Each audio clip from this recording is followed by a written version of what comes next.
எபிரேயர் 6:14. எபிரேயர் 6:14.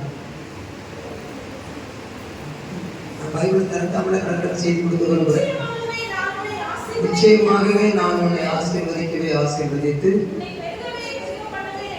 பெருகவே பெருக பண்ணுவேன் என்றார். எல்லாரும் சேர்ந்து சொல்லுவோம், நிச்சயமாகவே கர்த்தர் என்னை ஆசீர்வதித்து என்னை பெருகவே பெருக பண்ண என்கிறார். அல்லேலூயா. இந்த வாக்குத்தத்தத்துல நிச்சயமாகவே அர்த்தம் கேட்டீங்கன்னா யாருக்கு சொல்லுங்க தெரியுமா? நிச்சயமா உனக்கு நானே பாஸ்கரேட்டா உனக்கு ஒரு கிஃப்ட் கொடுப்பேன். அர்த்தம் என்ன? எங்கே கொடுக்க போறாரு அப்படின்னு சொன்ன மாதிரி ஒரு அளவு தான் சொல்றது.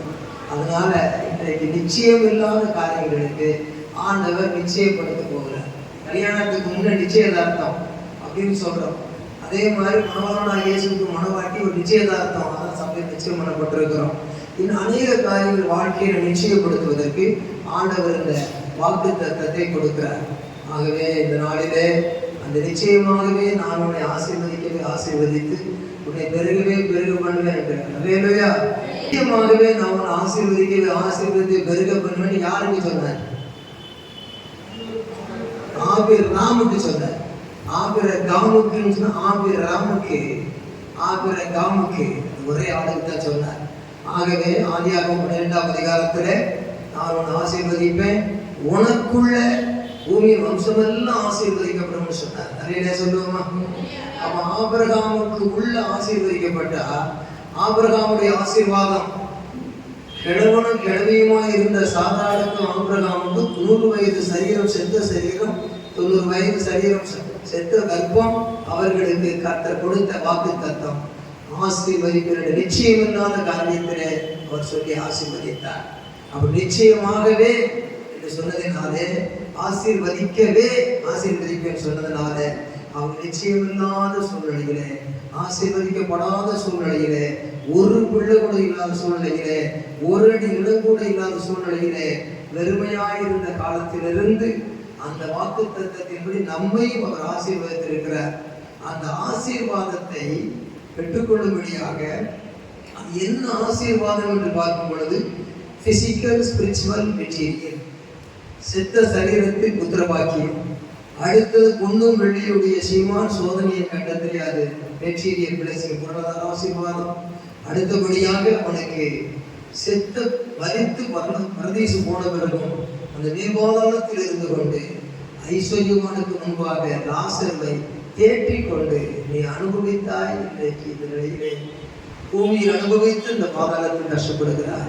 உலகத்திலே கஷ்டப்பட்டவனா தேற்றப்படுகிறார் என்று உயர் பதவி வகுத்து அந்த லாசர்வை வழியில் தேற்றக்கூடிய மகிமைக்குரிய ஒரு உயர்வை அடைந்தார். அது spiritual blessing. Earthly physical and material, spiritually heavenly blessing. இதை பெற்றுக்கொண்ட அவனுடைய ஆசீர்வாதத்தை அவர் உன் சந்ததி உனக்குள் ஆசீர்வதிக்கப்படும் என்று ஆபிரகாமுடைய சந்ததி எல்லாம் அந்த பாக்கியத்தை அடைய இம்மைக்குரிய மறுமைக்குரிய ஆசீர்வாதத்தை வாக்கு பண்ணியிருக்கிறார். இந்த ஆபிரகாமுக்கு கொடுக்கப்பட்ட ஆசீர்வாதத்தை நாமும் பெற்றுக்கொள்ளும்படியாக அந்த அனுபவத்திலே கடந்து போக வேண்டியது அவசியமாக இருக்கிறது. இந்த ஆபிரகாமுக்கு 2 விதமான சோதனைகள். முதலாவது தோல்வியை தழுவி துக்கப்பட்ட சோதனை, பிறகு சோதனையை ஜெயித்து சந்தோஷப்பட்ட ஒரு வெற்றி. இரண்டையும் பார்க்கிறோம். நான் இப்படி ஒரு கதை போல சொல்லுகிறது உண்டு. தகப்பன் மகன் மலையேறி போகிறார்கள். அல்லேலூயா. கல்வாரி மலை மேலே காயப்பட்ட இயேசுவை பார். கல்வாரி மலை மேலே காயப்பட்ட இயேசுவை பார்.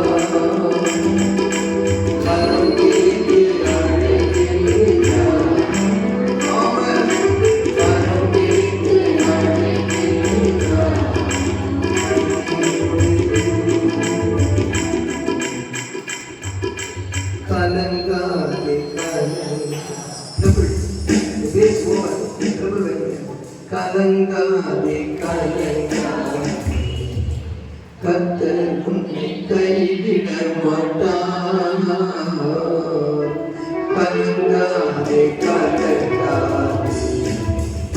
அல்லேலூயா. இந்த சோதனையிலே சாதனை செய்கிற சம்பவத்தை நாம் படிக்கும் வித்தியாசமான ஒரு அனுபவம் இருக்கிறது. ஆபிரகாமாய் இருந்து ஆபிரகாமாய் வருகிற வரையிலும், அவன் ஒரு புத்திரவாக்கி மற்றவனாய் இருந்து புத்திரவாக்கிய பெருமனாகிற வரையிலும், முதலாவது மனைவியினுடைய சுய சித்தத்துக்கு இவன் ஒத்து போனான். இரண்டாவது மனைவியினுடைய சுய சித்தத்தையும் தான் வாழ்க்கையிலே ஒத்து போன சுய சித்தத்தையும் விட்டு தேவ சித்தத்துக்கு ஒப்பு கொடுத்தான். வேதம் என்பது நமக்கு ஒரே பகுதியாக இருந்தாலும் அதில் மறைந்திருக்கிற ரகசியங்கள் மிகுதியாக இருக்கிறது. நாம் படிக்கிற வேதத்தை திரும்ப திரும்ப காலமெல்லாம் படிக்கிறோம். அவ்வப்போது பிரசங்கத்தை அதில் எடுக்கிறோம். அதில் தேவன் நம்மோடு பேச வேண்டும் என்ற தாழ்மை, அந்த ஒரு எதிர்பார்ப்பு இருந்தால் அதை பேசுவார். அதிலே சொல்லுவோம், சுய முடிவு என்று சொல்லுகிறது, சுய சித்தம் என்று சொல்லுகிறது. இந்த 25 வருஷமா யாரு காத்துக்கிட்டு இருப்பாங்க என்று சொல்லி கொஞ்ச நாளிலேயே இஸ்மவேலை பிரச்சனைக்கு ஆகார் என்ற அடிமை பெண்ணை பயன்படுத்த சொன்னால் அந்த சாரா. இரண்டாவதாக மறுபடியும் அந்த ஈசாக்கு பிறந்த பொழுது அவனை அனுப்பிவிடு என்று சொன்னார் அந்த சாரா. இது மனைவியின் வார்த்தை, இது மனைவியின் சுய சித்தம். இதிலே ஆபிரகாமும் சுய சித்தத்தில் இணைந்தான். ஆதாம் முதலாவது கனிவு சித்தம் அல்லவா பிரச்சனை என்பதை சிந்தித்து தானும் அந்த ஆதாமுக்கு இவன் ஒரு பேரனாக இருந்திருப்பான். ஆனா அதுல காரணத்தை அறிஞ்சு சரியா இருந்திருக்கான். ஆனா இந்த இடத்துல ராமும் காமா மாறினாலும் இவன் வாழ்க்கையில கம்முன்னு இருக்கிறான். அவர் தன்னுடைய சித்தத்தை வெளிப்படுத்துகிற வரைக்கும். ஆகவேதான் கர்த்தர் பேசாதிருந்து பேசினார் என்ற சம்பவத்தை அறிவோம். கர்த்தருடைய நாமத்துக்கு மகிமை உண்டாவதாக. நம்முடைய வாழ்க்கையிலும் கூட நாம் என்னுடைய சுய சித்தத்தை என்னுடைய கணவனோடு சொல்லியிருக்கிறேனா, என்னுடைய கணவனுடைய சுய சித்தத்தை நான் எடுத்திருக்கிறேனா, அதனாலே என்னுடைய சந்ததிக்கு என்ன என்பதை சிந்தித்து பார்க்கத்தக்க பாடம் முதல் குறிப்பில் வருகிறது. அடுத்தது பார்க்கும் பொழுது இந்த ஆபிரகாம் என்ன செய்கிறார், நான் இனி என்னுடைய மனைவியினுடைய சொல்லை சித்தமாக இருப்பதில்லை, என்னுடைய இணைந்த சுய சித்தத்தை அங்கே நிறைவேற்றுவதில்லை என்று சொல்லி நான் என்ன ஆனாலும் கர்த்தருக்குத்தான் கீழ்ப்படிவேன் சொல்லி தீர்மானிக்கிறார். அதிகாலையில் எழும்புகிறார். மனைவியை தட்டி எழுப்பவில்லை. தகப்பனும் மகனும் மலை மேல் ஏறி வந்தோம் தகப்பனே என்று போகிறார்கள். போகும் பொழுது 3 மைல் தூரம் போகும் பொழுது பழைய சரித்திரத்தெல்லாம் சொல்லியிருக்கிறார். யாரு? இந்த ஆபிரகாம். ஏனென்றால் வாலிப மகன். அந்த ஆபிரகாமுடைய குமாரனாகிய ஈசாக்கு மூலமாக எழுதப்பட்டவர்கள் மோசே மூலம் எழுதப்பட்டிருக்கிறது. அந்த ஆபிரகாமுக்கும் சத்தியம் தெரிந்த அனுபவங்களை எல்லாம் ஆபிரகாம் சத்தியத்தை பிள்ளைகளுக்கு அறிவிப்பான் என்று அறிந்திருக்கிறேன் என்று கர்த்தர் சொன்ன வாக்குப்படி அவன் அனுபவத்தை எல்லாம் சத்தியபூர்வமாக அறிவித்திருக்கிறான். இப்பொழுது 3 நாள் பிரயாணம் போனா மோரியாமல வரும். கழுத மேல சேலம் கட்டி மகன்ட்டு பேசிக்கிட்டு போக இன்னும் 2 வேலைக்காரர்கள் கூட வர 3 மைல் தூரம் வந்து சேர்ந்தது மலையடிவாரம். அங்கே எடுத்துக்கொண்டான் விறகு கட்டைகளை தோள்களிலே, கத்தி இருக்கிறது, நெருப்பு இருக்கிறது, பலிக்கான ஆடு எங்கே? கத்தி இருக்கிறது, நெருப்பு இருக்கிறது, விறகு இருக்கிறது, பலிக்கான ஆடு எங்கே? ஒரே வார்த்தையில சொல்லிட்டார், கர்த்தருடைய பர்வதத்தில் பார்த்து கொள்ளப்படும். சொல்லுவோமா? ஈசாக்கை விட ஆபிரகாம் அல்ல, ஆபிரகாமை விட ஈசாக்கு விசுவாச வீரன் என்றால் அனுபவபூர்வமாக சொன்னவர் ஆபிரகாம். எந்த அனுபவமும் இல்லாமல் சொன்னவர் ஈசாக்கு. ஆபிரகாம் சிந்திக்கிறார், ஒரே வார்த்தையில் சொல்லி முடிச்சிட்டவன் இவன் சட்டன்னு கீழ்ப்படிஞ்சுக்கிட்டான, எவ்வளவு பெரிய ஒரு விசுவாசம், எவ்வளவு பெரிய கீழ்ப்படிதல். நான் 5 அடிக்கு வந்த பிள்ளை 50 அடி பயிரான அப்படின்னு அவர் சிந்திக்கிறார். அப்படியே வளர்ந்து ஏறி போகும்போது மௌன தியானத்துல வருகிறார் ஆபிரகாம். இவன் விறகு சுமந்து கொண்டு வருகிறான். வாலிபன். என்ன தியானம்? மகோ கானானுக்கு அழைத்தார், பஞ்சம் வந்தது, எகிப்துக்கு போனேன், மனைவி அங்கே பிடித்து கொண்டார்கள், திரும்பவும் காப்பாற்றப்பட்டு ஏதோ சில பொருள்களோடு வந்து சேர்ந்தேன். பஞ்சம் என்று சொன்னால் நெஞ்சம் அதிர்ந்தது. அதைவிட எனக்கு மனம் நொந்து போகத்தக்க காரியம் நடந்தது. அதற்கு பிறகு அவர் சகோதரன் மகன் கூட இருந்தான், அவனும் பிரிந்து போனான். நான் நம்பிக்கையற்ற உறவுகள், என்ன செய்வேன்? கூட இருந்த எலியேசர் என்ன செய்வார்? அவருடைய வாழ்க்கையில சிந்திக்கிறார். என் மனைவியின் பேச்சை கேட்டு ஒரு பிள்ளையை பெற்றெடுத்தேன், அதுவும் தொல்லையாய் முடிந்தது. எல்லாம் பார்க்கும் பொழுது தேவனுடைய சித்தத்துக்கு மாறான சுய சித்தங்கள், தவறாக சில காரியங்கள் நடந்தது. அதாவது ஒரு விசுவாசத்தின் தகப்பன் அவன் தகப்பனாக மாறுவதற்கு முன்பு தப்பனாக இருக்கிறான். தப்பனாக இருந்து ஈசாக்குக்கு அப்பனாக இருந்தாலும், அப்பன் ஒரு தப்பனாக இருந்தாலும் அவனை தகப்பனாக மாற்றுகிறார். ஆபிரகாம் என்றால் உயர்ந்த தகப்பன், ஆபிரகாம் என்றால் விசுவாசிகளின் அநேக ஆத்துமாக்களின் விசுவாசிகளின் தகப்பன். நீங்க புத்த வார்த்தை அகராதியில் பாருங்க, அந்த வார்த்தை அப்படியே போட்டிருக்கும். ஆபிராம் உயர்ந்த தகப்பன், ஆபிரகாம் அநேக ஜாதிகளுக்கு தகப்பன். அப்படியானால் ஒரு அப்பன் ஒருவனுக்கு இருந்தவன் ஈசாக்கு அப்பன் ஆபிரகாம் ஒரு தப்பனான பாதையிலே சோதனைகளை கடந்து விசுவாசிகளுக்கெல்லாம் தகப்பனாக அவன் மாறுகிறான் என்றால் அவன் குறைபாடு இல்லாதவன் அல்ல. நாம் நம்முடைய குடும்ப வாழ்க்கையிலே சில குறைபாடுகளை சுயசித்தமாக செய்திருப்போம். கணவன் வார்த்தையை கேட்டோம், மனைவி வார்த்தையை கேட்டோம், சொந்தக்காரங்க வார்த்தையை கேட்டோம், உலகத்தார் வார்த்தையை கேட்டோம், எந்தெந்த வார்த்தை என்ன செய்திருப்போம். வெற்றியும் தோல்வியும் மாறி மாறி வந்திருக்கும். ஆனாலும் தோல்விகள் அதிகம் வந்திருக்கும். ஏதோ ஒன்றை தழுவிக்கொண்டு வழி தெரியாமல் இருப்போம். அதாவது ஆபிரகாம் கற்று அறிந்தவன், பட்டு தெளிந்தவன், முற்றும் உணர்ந்தவன், அவன்தான் தெய்வீக மனிதன். ஆகவே நாமும் ஆபிரகாமை விசுவாசிகள் தகுக்கணும் என்று சொன்னால் நாம் கற்று தேறி தெளிந்து முதிர்ந்த அனுபவத்துக்கு வருவேண்டியவர்கள் ஐம்பருமையானவர்களே. பலவர் போய்கொண்டே இருக்கிறார்கள். இதையெல்லாம் சிந்திச்சுக்கிட்டே வர்றான். இவ்வளவு அனுபவத்தை வச்சுக்கிட்டு கர்த்தர் பார்த்து கொண்டார். எகிப்துல கானான்ல பார்த்துக்கிட்டார், எகிப்துல பார்த்துக்கிட்டார், லோத்து பிரிஞ்சு போன போது பார்த்துக்கிட்டார், இஸ்மவேலை எடுத்து வெளியே அனுப்பிவிடு நீ மனைவி சொல்லும் போது பார்த்துக்கிட்டார், அவன்கிட்ட சேர்த்து வச்சு நீ பிள்ளையை பெற்றுக்கோ அதையும் பார்த்துக்கிட்டார். எல்லாம் பார்த்துக்கிட்டாருன்னு எனக்கு அனுபவம் இருக்கிறது. அனுபவம் பேசினது. இந்த மகனுக்கோ என்ன தெரியும்? உடனே கீழ்ப்படுத்தி விட்டான், உடனே அமைதியாகி விட்டான். போகிறார்கள் மலையின் உச்சியிலே, உயர்த்தப்பட்ட பட்டயத்தை நிறுத்து என்று சொல்லுகிறார். அந்த நேரத்தில் அவன் திரும்பி பார்க்கிறான். ஒரு ஆட்டுக்கடா அது சத்தமிடுகிறது. அதற்குத்தான் நான் உன்னை அதிசயங்களை காணப்படுவேன் என்ற வாக்கு நிறைவேறுகிறது. உன் இருதயம் அதிசயப்பட்டு குறிக்கும் என்ற வார்த்தை நிறைவேறுகிறது. அங்கே ஒரு பெரிய ஒரு அற்புதம் நடக்கிறது. எதிர்பார்த்திராத ஒரு காரியம். மலையின் மறுபுறம் 4 கால்களாக அடியெடுத்து வருகிறது ஆடு ஆட்டுக்கடா. இவர்கள் 2 பேரும் சேர்ந்து 4 கால்ல போறாங்க. 2 கால் நடைக்கு முன்ன 4 கால் நட மேல வந்துருச்சு. ஆண்டவர் பார்த்தார், இவனுக்கு பாடத்தை கற்றுக் கொடுக்கறதுக்கு முன்னால வந்துட்டு எப்படி கற்றுக் கொடுக்கறதுன்னு சொல்லி ஒரு புதர்ல சிக்க வச்சுட்டார். சிக்கல் ஏன் வந்தது? அது முக்கலோடு கிடக்கிறது. ஆனால் அமைதிப்படுத்தி விட்டார். அங்கே மேலே வரும் பொழுது அது வரைக்கும் அது காத்து கிடக்கிறது. சில காரியங்கள் நம்முடைய வாழ்க்கையிலே வேலை சம்பந்தமாக, திருமண சம்பந்தமாக, எதிர்பார்க்கிற பொருளாதார சம்பந்தமாக, பண சம்பந்தமாக நம்முடைய விசுவாசம் பரீட்சிக்கப்பட்டு அது சுடரடியாய் வெல்வதற்கு ஆண்டவர் அனுமதித்து வைத்திருப்பார். ஆபிரகாம் நேரப்போ ஒரு ஆடு வரும் எடுத்து வெட்டுன்னு சொல்லியிருந்தா அவன் சிரிச்சுக்கிட்டே ஏறி இருப்பான்.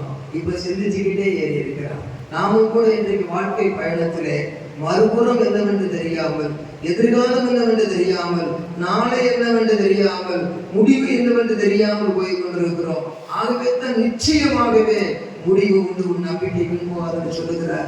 நிச்சயமாகவே நான் உன்னை ஆசீர்வதித்து பெருக பண்ணுகிறேன் சொல்லுகிறார். நிச்சயம் என்ற ஒரு வார்த்தை நமக்கு இன்றைக்கு தேவை. ஆகவே தடைகளை கண்டு ஸ்தோத்திரம் பண்ணுகிறது நல்லது, தேவைகளுக்காக ஜெபிக்கிறது நல்லது, ஆண்டவருடைய சித்தத்துக்கு ஒப்பு கொடுக்க வேண்டும்.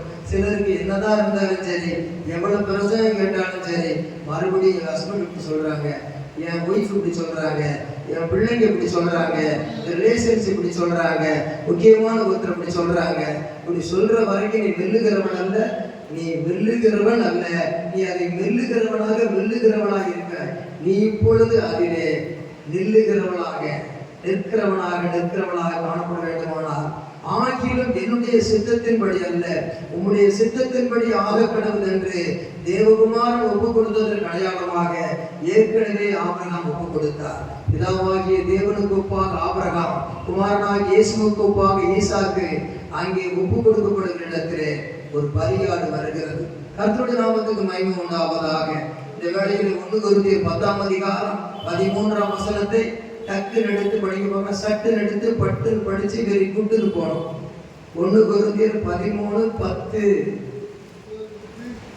1 கொரிந்தியர் 13:10.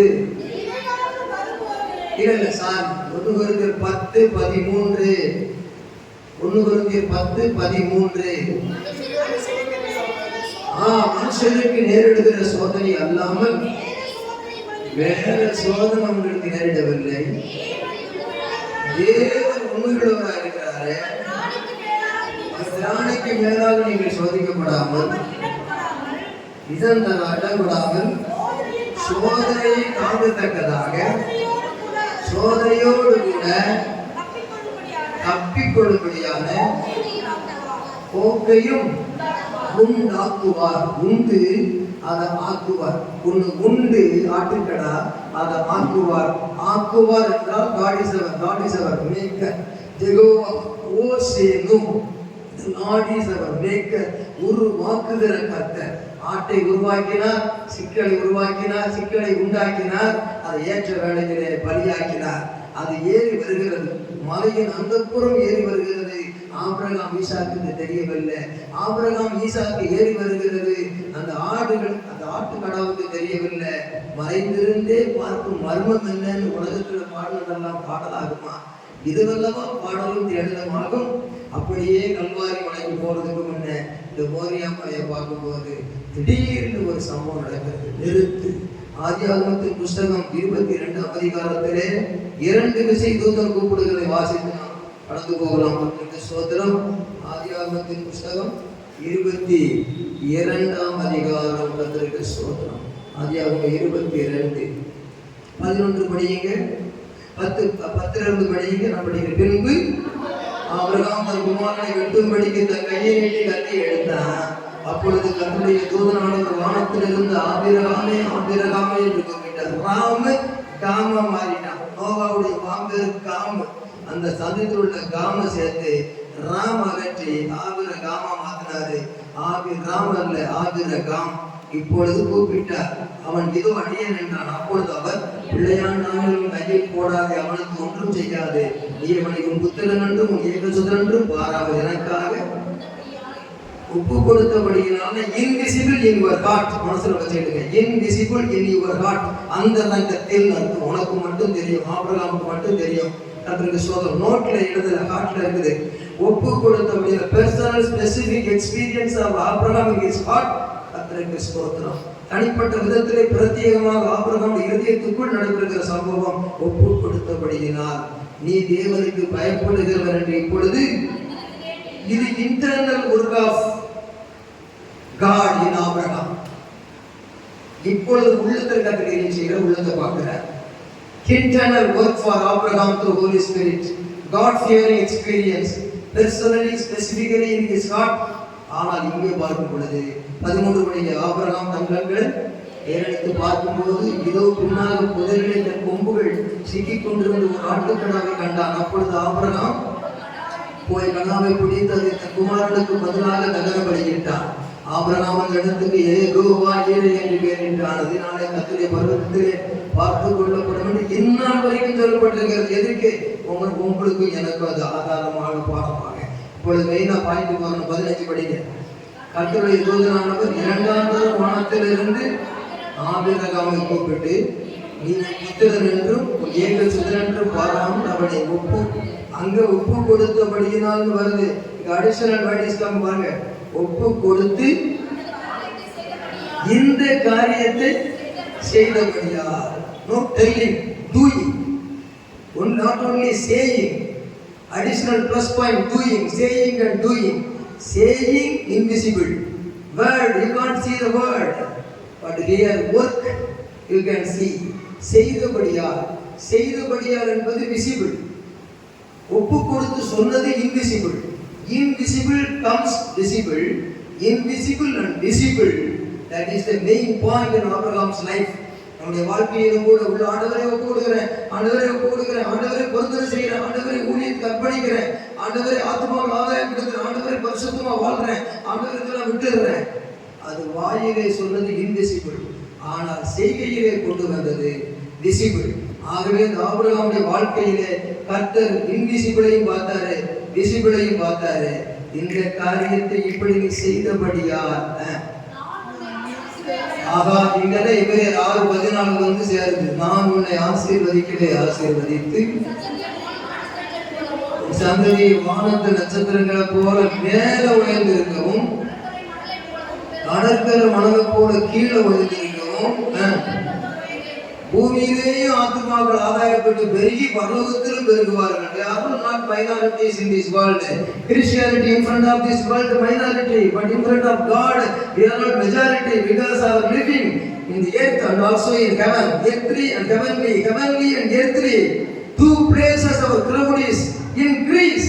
அது பெருகிக் கொண்டே போகிறது. But worldly peoples only increase in this world only. உலகத்துல மொத்தம் தான் இன்க்ரீஸ் ஆகுறான். நம்ம இன்க்ரீஸ் கீழே இருக்கு, மேலே இருக்கு. கடற்கரையை பாரு, கீழே பெருகிற ரசிக்கப்படுகிற ஆத்துமாக்கள். பரலோகத்துல பாரு, நட்சத்திரம் பாரு, மேலே பெருகிற ஆத்துமாக்கள். ஆகவே நாமெல்லாம் ஒரு ரங்கராட்டணும், மேலையும் கீழையும். சிங்கப்புலி கரடி மேல உட்கார்ந்துட்டு குடராட்டணும் மாதிரி சுத்திக்கிட்டு வர உலகத்துல. இதுல உலகம் இருட்டு உருப்படியை ஏற்றிக்க விளக்கு நாம் போயிட்டோம். ஆகையினாலே இந்த இடத்திலே ஆண்டவர் நமக்கு செய்திருக்கிற மகாபலிய கருவியை பார்க்கிறோம். நான் என்ன செய்வேன்? நான் உன்னை ஆசீர்வதிக்கவே ஆசீர்வதித்து உன்னை உன் சந்ததியை வானத்து நட்சத்திரங்களை போலவும் கடற்கரை மணலை போலவும் பெருகவே பெருக பண்ணுவேன். அந்த நிச்சயமாகவே என்ற வார்த்தையினுடைய அந்த உறுதிப்பாட்டின் வெளிப்பாடு தான் இது. நிச்சயம்ங்கிறது திட்டவட்டமானு சொல்றாங்க, திரும்ப திரும்ப சொல்ற மாதிரி ஆசீர்வதிக்கவே ஆசீர்வதித்து, அது நிச்சயத்தினுடைய வார்த்தையினுடைய அம்சம். நிச்சய வார்த்தையினுடைய ஒரு விளக்கம். அதுபோல பெருகவே பெருக பண்ணுவேன், அதுவும் விளக்கம். உன் சந்ததியார் தங்கள் சத்துருக்களின் வாசல்களை சுதந்திரித்துக் கொள்வார்கள் என்றும், நீ என் சொல்லுக்கு கீழ்ப்படிந்தபடியினால் உன் சந்ததிக்குள் பூமியில் உள்ள சகல ஜாதிகளும் ஆசீர்வதிக்கப்படும் என்றும் என் பேரில் ஆணையிட்டேன் என்று கர்த்தர் சொல்லுகிறார் என்றார். இதையெல்லாம் பார்க்கும் பொழுது இந்த ஒப்பு கொடுத்த நாளிலே கர்த்தருடைய ஆசீர்வாதம் எப்படி துவங்குகிறது என்று சொன்னார். நேர கீழே படிக்கும் பொழுது 20ஆம் வசனத்தை படிங்க. இந்த காரியங்கள் நடந்த பின்பு ஒருவன் ஆபிரகாமிடத்தில் வந்து மில்காவுக்கும் சகோதரனாகிய நாகோருக்கு பிள்ளைகளை பெற்றார். அவர்கள் யாரென்றால் முதற்பேரான பூஸ், தம்பியாகிய பூஸ், ஆதாமுக்கு தகப்பனாகிய கேமுவேல், கேசேத், ஆசோ, பில்தா, சில்தா, பெத்வேல் என்பவர்கள். சேர்ந்து படிக்க. பெத்வேல் ரெபெக்காளை பெற்றாள் என்று அறிவித்தான். அந்த 8 பேரை மில்காள் ஆபிரகாமுடைய சகோதரனாகிய நாகோருக்கு பெற்றாள். இப்பதான் மெயின் பாயிண்ட். கர்த்தருக்கு ஸ்தோத்திரம். இந்த 22ஆம் வசனம் படிங்க. பெத்துவேல் ரெபெக்காளை பெற்றான் என்று ஒருவன் ஓடி வந்த. ஆனா 22 இந்த காரியம் நடந்து ஒருவன் ஆபிரகாமிடத்தில் வந்து ஒரு good news, prophetical future good news என்னன்னா, ஆபிரகாம் ஈசாக்க சொல்லோடும் செயலோடும் ஒப்பு கொடுத்தபடியினார். இப்படி சொல்லோடும் செயலோடு ஒப்பு கொடுத்தபடியால் submission invisible and visible, invisibly and visibly Abraham submit his life by Isaac. அவன் தன்னை ஒப்பு கொடுத்தான்னு சொல்லுவேன். இல்லாட்டி விட முடியுமா? Isaac also submission. 2 பேர் ஒப்பு கொடுக்கிறாங்க. பூமியில அந்த ஒப்பு கொடுத்தல பார்த்த உடனே நீ இப்படி சொன்ன, இப்படி செய்தேன்னு சொல்லி நிச்சயம் ஆசீர்வதிக்கிற ஆசீர்வாதம் எங்க துவங்குதுன்னு கேட்டா, பிறந்தான், அவன் மரித்தான் என்று சரித்திரம் முடிகிறதற்கு முன்னே அங்கே அவன் வளர்ந்தான். அவன் வாழ்க்கையிலே ஒரு புதிய துவக்கம், மங்களத்துக்கான காரியம் முன்வைக்கப்படுகிறது. ஈசாக்கு எத்தனை வயசுல கல்யாணம் பார்த்து சொல்லுங்க? 40. இப்போ அவன் ஒப்பு கொடுக்கப்படுது ஒரு வாலிபன். எத்தனையோ 10-15 வருஷத்துக்கு முன்னாலேயே அவன் ஒப்பு கொடுக்கிற நேரத்துல அங்கே இருந்து ஒரு செய்தி வருகிறது. மங்கள மனவாட்டி முன்குறிக்கப்படுகிறாள். ஒருவன் ஓடி வந்து சொல்லும் போது ஏதோ ஒருத்தன் சொல்றான், ஏதோ ஒண்ணு பிறந்ததெல்லாம் சொல்றான், இது ரெபெக்காளும் பிறந்ததுன்னு சொல்றான் அப்படின்னு. அப்ப என்ன கேட்ட, அருகில் இருக்கிற தண்ணீர் தெரியாம அந்த ஆகாருக்கு அருகிலேயே தண்ணீர் வந்தது போல ஆபிரகாமுடைய சொந்தக்கார குடும்பத்தில் இருந்து கர்த்தரால் ஆசீர்வதிக்கப்பட்டவரை உள்ளே மாறும் என்று அழைக்கவும், அங்கே ஒரு திருமணம் நடக்கவும் 40 வயதுக்கு வேண்டிய காரியம் சில அநேக வருஷங்களுக்கு முன்னதாகவே, ஏறக்குறைய 15 வருஷங்களுக்கு முன்னதாகவே அவனுக்கு அழகாக முன்குறிக்கப்படுகிறது. அப்படியானால் ஒப்பு கொடுத்தல் உனக்கு ஆசீர்வாதத்தை, முன்குறித்த ஆசீர்வாதத்தை தரும். ஒப்பு கொடுத்தல் முன்குறித்த ஆசீர்வாதத்தை தரும். 14ஆம் அதிகாரத்திலே வெற்றி பெற்றான். அவன் தன்னுடைய எல்லா வாழ்க்கையிலும் வருகிற பாதையிலே வெற்றியும் தோல்வியும் வந்தாலும் ஒப்பு கொடுக்க வேண்டிய முக்கியமான காரியங்களிலே ஒப்பு கொடுத்து கொண்டு வந்தான். அவன் வாழ்க்கையிலே அபிமெலேக்கு அவனுக்கு மண்ணெண்ணி போட்டு ஊற்றை எல்லாம் தகர்த்து கெடுத்தாலும், அவனை பைத்தியக்கார் நினைத்தாலும் கூட, அவனுடைய வாழ்க்கையிலே அவனுடைய மனைவிக்கு விலை கொடுத்து ஒரு மக்பேலாவை வாங்க வேண்டியது இருந்தாலும் கூட, அவனுடைய மகன் ஈசாக்குக்கு மங்கள சிறப்பை கொடுத்து, அவன் காலத்தில் தூற்று போன்ற துறவுகளை எல்லாம் ஈசாக்கை கொண்டு துறக்கிறதற்கு முன்குறித்து, அந்த ஈசாக்குக்கு ஒரு பெண்ணை முன்குறித்து, அந்த ஈசாக்குக்கு பதிலாக ஒரு ஆட்டுக்கடாவை முன்குறித்து எல்லாம் செய்தார் என்றால், Abraham was a man of submission. இன்றைக்கு வாழ்க்கையில என்ன பாடினாலும், என்ன ஜெபித்தாலும், என்ன பிரசங்கம் பண்ணாலும், என்ன சபைக்கு வந்தாலும் பெருமை, எல்லா சுய எல்லாத்தையும் உடைச்சி என்னை ஒப்பு கொடுக்கிறேன் ஆண்டவரே, இனி என் மனைவி பார்க்க வேண்டாம், என் சகோதரன் போனா போட்டு பிரிஞ்சு, சகோதரன் லோத்து போனா போட்டோம், பஞ்சம் வந்தது, அதை முடிஞ்சு போச்சு, அதை பேசி பேசி என்ன பிரயோஜனம், போனா இஸ்மவேலு போட்டோம், அந்த குடும்பம் பிரிஞ்சது, என் மனைவியை போய் திட்டிகிட்டே இருக்குவா, போனதெல்லாம் போகட்டும், ஆனதெல்லாம் ஆகட்டும், இப்ப நடக்க வேண்டியது என்ன? Full submission. என்னுடைய தனிப்பட்ட வாழ்க்கையில ஃபுல் சப்மிஷன். அவனுடைய அதிகாரமே எழுந்து வந்துட்டான். வேலைக்காரர்கள்லாம் ஒதுக்கி விட்டான். அப்போ சொல்லி கொடு போறாங்கன்னு கர்த்தர் 100% சித்தத்தை கீழ்ப்படிந்தான். வேதத்தை தினேதரம் படிக்கிறோம், எவ்வளவோ பிரசங்கத்தை கேட்கிறோம். யாரா இருந்தாலும் சரி, ரகசியம் எதையும் பார்க்க வேண்டியது இல்லை. 10 1 11 கிடையாது. யாரையும் நினைக்க வேண்டியது இல்லை. நான் இந்த வசனத்துக்கு ஒப்பு கொடுக்கிறேன், ரட்சிக்கப்பட ஒப்பு கொடுக்கிறேன், ஞானஸ்நானம் பெற ஒப்பு கொடுக்கிறேன், பரிசுத்தாய் பெற ஒப்பு கொடுக்கிறேன், மாறுபாடுள்ள விலைக்கு வர ஒப்பு கொடுக்கிறேன், பொய் சொல்லாமல் இருக்க ஒப்பு கொடுக்கிறேன், நஷ்டம் வந்தாலும் உறுதியாக பட்டிப்படி ஒப்பு கொடுக்கிறேன். எந்த சூழ்நிலை எனக்கு எந்த பாதிப்பு இருந்தாலும், எந்த தாக்குதல் எனக்கு கிடைக்காத ஒன்று இருந்தாலும் வேற திசைக்கு திரும்ப மாட்டேன். செத்தாலும் நீர் தான், உயிரோடு இருந்தாலும் நீர் தான் அப்படின்னு பேச்சில அந்த செயல ஒப்பு கொடுத்து பார்த்தால், கண்ணுக்கு மறைவாய் இருந்த ஒரு ஆட்டுக்கடா போல, கண்ணுக்கு மறைவாய் முன்வைக்கப்பட்ட ரெபேக்காளை போல, கண்ணுக்கு மறைவாய் பிற்காலத்திலே ஆபிரகாம் தூர்த்து போட்ட துறவுகள் எல்லாம் அவனுக்கு கிடைத்து, அபிஷாத்தம் வந்து கர்த்தர் உம்மோடு இருக்கிறார் என்று அபிமெலேக்கும் அபிஷாத்தும் வந்து, கர்த்தர் உம்மோடு இருக்கிறார், துரத்தினோம், துரத்தி விட்டோம், அற்பமாயினோம், பொறாமை கொண்டோம், உம்மோடு எங்க போனாலும் தண்ணி வருதியா, நீ கை வச்சிடமெல்லாம் தண்ணி வருதுங்கிறாங்க. சுற்றுக்கு ஆதாரம் கூட தலையின்றி அக்னி கடலை குயிப்பா என்று சொல்றது போல இலை போட்டு சாப்பாடு போடுறான். அந்த நேரம் ஒருத்தன் வாரம் கும்பி எறிகிற மாதிரி சொல்றான். இன்னைக்கு கூட ஒரு தண்ணி துறவை கண்டவங்க எவ்வளவு சங்கடமா இருக்கும். என்னடா இது, அந்த இடத்துல நல்லா இருக்கும் கேள்விப்பட்டதுன்னா நம்ம சாப்பிட்டு கை கழுவுறதுக்குள்ள தண்ணி அடுக்கும். அன்னைக்கு தண்ணி வருதுன்னு பெரிய விஷயம். விவசாய பூமி தண்ணீர் ஊற்று வருதுன்னா பெரிய விஷயம். நம்ம இடத்துல வந்து மண்ணெண்ணி போட்டு துறந்தோம், எங்க போனாலும் தண்ணீர் வருது, நம்ம இடத்துல ஒண்ணும் இல்லையா? காரணம் என்ன? நீ செய்த பாவம் சாபம் உனக்கு தரித்திரத்தை கொடுத்தது. பாவத்தில் நீ செய்த பாவத்தினால் சபிக்கப்பட்டவன் இன்றைக்கு ஆசீர்வதிக்கப்படுகிறான். அவனுக்கு சொத்து சுதந்திரம் சொந்தம், அவன் பிள்ளைக்கு மனவாட்டி சொந்தம், அவனுக்கு ஆட்டுக்கடா அற்புதமான சொந்தம். அவனை நிச்சயமாக ஆசீர்வதிப்பேன் என்று சொன்னவர் எல்லா சோதனையின் மத்தியிலும், எல்லா தடைகள் மத்தியிலும், எல்லா போராட்டங்கள் மத்தியிலும், எல்லா வெட்கத்தின் மத்தியிலும், எல்லா சூழ்நிலையின் மத்தியிலும் அவனை உயர்த்த தேவன் மறவாமல் இருந்தார். ஆகையினாலே ஏகோவாயிரே என்று பெயரிட்டார் என்று சொன்னார். அது எவ்வளவு பெரிய ஒரு அனுபவமாக இருக்கிறது. நமக்கு கூட தேவனுடைய சமூகத்தில் ஒப்பு கொடுத்த தேவை. நீ என்ன சொல்றது, நான் என்ன கேட்கறது?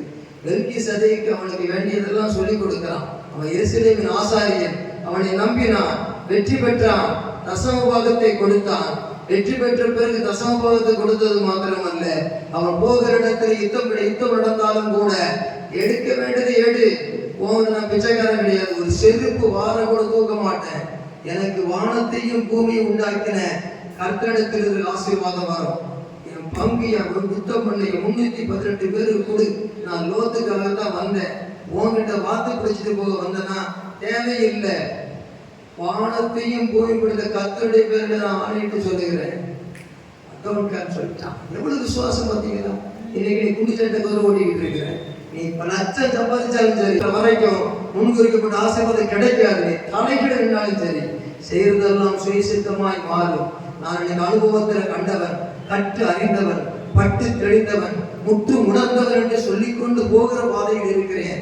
விளையாடாத தேவனிடத்தில் பெண்ணாக இருக்கிற சகோதரியே, ஆணாக இருக்கிற சகோதரனே, உன் பிள்ளையை கர்த்தருக்கு ஒப்பு கொடுத்து வள. திருமணம் வரும் பொழுது சொந்தத்துல பண்ணாலும் சரி, வெளியே பண்ணாலும் சரி, ரட்சிக்கப்பட்ட ஞானஸ்நானம் பிராட்டி லட்சம் வந்தாலும் துச்சமா இல்லை. என் வீட்டு கீழே என் உயிருக்கு மிஞ்சி 4 லட்சம் பெருசு கிடையாது. மனம் ஒரு குப்பை. என் ஆண்டவர் தான் எனக்கு எப்பொழுது வேண்டும் முறையில சொல்லுவோம். ஆகையினால உடனே வேற வழியில் ஆண்டு கொடுப்பார். சோதிக்கிற நேரத்தில் வழியே இல்லை, அதான் வாங்கிட்டேன், வழியே இல்லை நான் செய்துட்டேன், வழியே அதெல்லாம் சொல்லக்கூடாது. நீ வழி இருந்தால் அவர் தான், வழி இல்லைனாலும் அவர் தான். உனக்காக ஒரு ஆட்டுக்கடா, ஆபிரகாம் ஒரு ஆட்டுக்கடா குறிக்கப்பட்டது. ஆபிரகாம் சந்ததி மட்டும் ஆசீர்வதிக்கப்பட்டது. ஆனால் சர்வலோகத்தின் பாவத்தையும் சுமந்து தீர்க்கிற தேவ ஆட்டுக்குட்டியாகி ஆட்டுக்கடா, செம்மறி, பலியான செம்மறி உலகம் முழுவதற்கும் அடிக்கப்பட்ட. ஏன் அடிக்கப்பட்டார்? கர்த்தருக்கு ஸ்தோத்திரம். ஆபிரகாமுக்குள் அந்த ஆபிரகாம் வம்சம் தான் ஆசீர்வதிக்கப்படும். புதிய ஏற்பாடு மத்தேயு படித்து 1ஆம் அதிகாரம் ஆபிரகாமின் குமாரன் ஆகிய இயேசு கிறிஸ்து வம்ச வரலாறு என்று பழைய ஏற்பாட்டையும் புதிய ஏற்பாட்டையும் இணைக்க ஆபிரகாமை கொண்டு வைத்தார். கலாத்தியர் 3:14 அவர் ஆபிரகாமுக்கு உண்டான எல்லா ஸ்பிரிச்சுவல், பிசிக்கல், மெட்டீரியல் ஆசீர்வாதங்களையும் புறஜாதிகளுக்கு அது வரும்படி, இயேசு கிறிஸ்துவினாலே புறஜாதிகளுக்கு வரும்படி ஆவியை குறித்து சொல்லப்பட்ட வாக்குத்தத்தத்தை விசுவாசத்தினாலே பெரும்படி அப்படி செய்தார். ஆகவே அபிஷேகம் பெற்ற ஒரு கர்த்தருடைய பிள்ளையாய் இருப்பாயானால் நீ உன் தாயுடைய சொத்து அல்ல, தந்தையுடைய சொத்து அல்ல, உன் படிப்புடைய வித்தை அல்ல. நீ தேவனுடைய முன்குறிக்கப்பட்ட ஆட்டுக்கடா. அந்த ரத்தத்தால் மீட்கப்பட்டிருப்பாயானால் ஆபிரகாம் ஆடல்ல, பிதாவாகிய தேவனுடைய ஆடு. ஒப்பு கொடுத்த ஆபிரகாம் ஈசாக்கு ஒப்பு கொடுத்த ஆசை வந்தது போல பிதாவாகிய தேவன் இயேசு ஒப்பு கொடுத்த ஆசீர்வாதம் வந்தது. நீ என்ன ஆட்டம் ஆடினாலும் சரி, என்ன பாட்டம் பாடினாலும் சரி, கஷ்டப்பட்டு துன்பப்பட்ட வழியிலே நான் துவண்டு போய் இன்னைக்காக ஆண்டவருக்காக நிமிர்ந்து நிற்கிறேன். நீ உன்னுடைய வாழ்க்கையிலே உண்மையாயிருக்க வேண்டும், ரட்சிப்பிலே உண்மையாயிருக்க வேண்டும். தலைகீழ் இருந்தாலும் சரி நீ வெட்கப்படுவாய். உனக்கு இஸ்மவேல் வந்து சேர்ந்தா துக்கம், இஸ்மவேல் வந்து சேர்ந்த துக்கம், ஆகார் வந்து சேர்ந்த துக்கம். அது வந்ததெல்லாம் மனித சித்தம். ஆனால் தேவ சித்தம் வந்தது. நித்த மகிழ்ச்சி, புன்னகை என்ற பெயர் மலர்ந்த ஈசாக்கு வந்தான். நீ ரட்சிக்கப்பட்டு ஞானஸ்தானம் பெற்று பரிசுத்தாய் பெற்று அபிஷேகத்தில் நிறைந்திருக்க வேண்டும். பரிசுத்தாவின் அந்நிய பாஷைகளை பேசுகிற அனுபவம் உனக்கு வேண்டும். ஊழியத்திலே கனி கொடுக்கிற அனுபவம் உனக்கு வேண்டும். உன் தசம பாகத்திலும் காணிக்கையிலும் உண்மையாயிருக்க வேண்டும். நீ கர்த்தருக்காக ஊழியத்திலே கனி கொடுக்க வேண்டும்.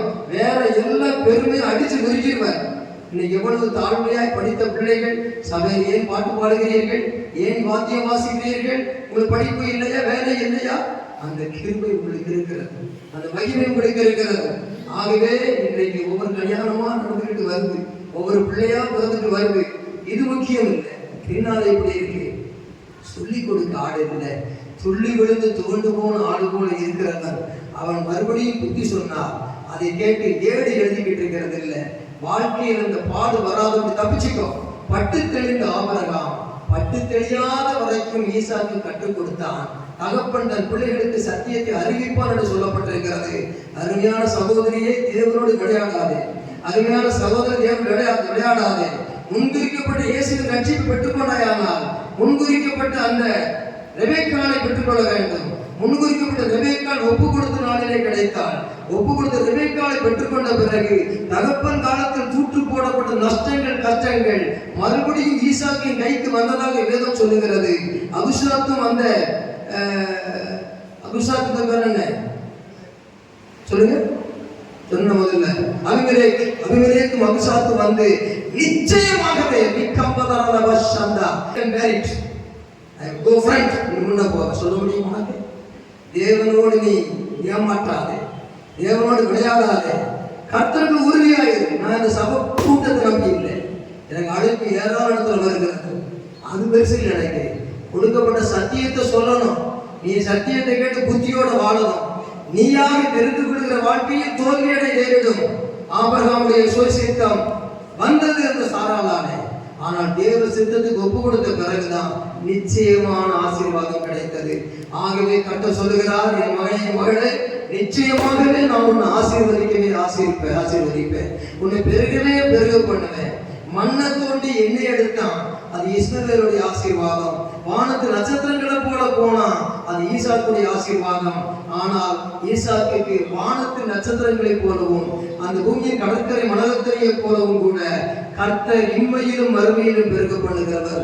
உன் குடும்பத்திலே வீட்டின் மேலே வீட்டை கட்டுவாய். உன் பிள்ளைகள் நல்ல படித்து உயர்ந்திருப்பார்கள். உன் வீட்டிலே எல்லா காரியங்களும் அற்புதங்கள் நடக்கும். எப்படி எப்ப இந்த காரியம் நடக்கிறது? எப்படி மெயின்டைன் பண்ணுகிறாய்? எப்படி சுகமாக இருக்கிறாய்? எப்படி துன்பத்தை கடந்து போகிறாய்? எப்படி இவளை மேற்கொண்டு மகிழ்ச்சியாக இருக்கிறாய் என்றால், என் தேவன் யெகோவா ஈரே என்னோடு கூட இருக்கிறான்னு சொல்ல தெரிய வேண்டும். சும்மா இல்லை வாழ்க்கை. சப்மிஷன் கம்ப்ளீட்லி ஆண்டவர் சமூகத்திலே விசிபிள் அண்ட் இன்விசிபிள். கர்த்தருடைய வாக்கு, நீ உன் அறை வீட்டை பூட்டிக் கொண்டு உன் பிதாவை நோக்கி அந்தரங்கத்தில் ஜெபம் பண்ணு.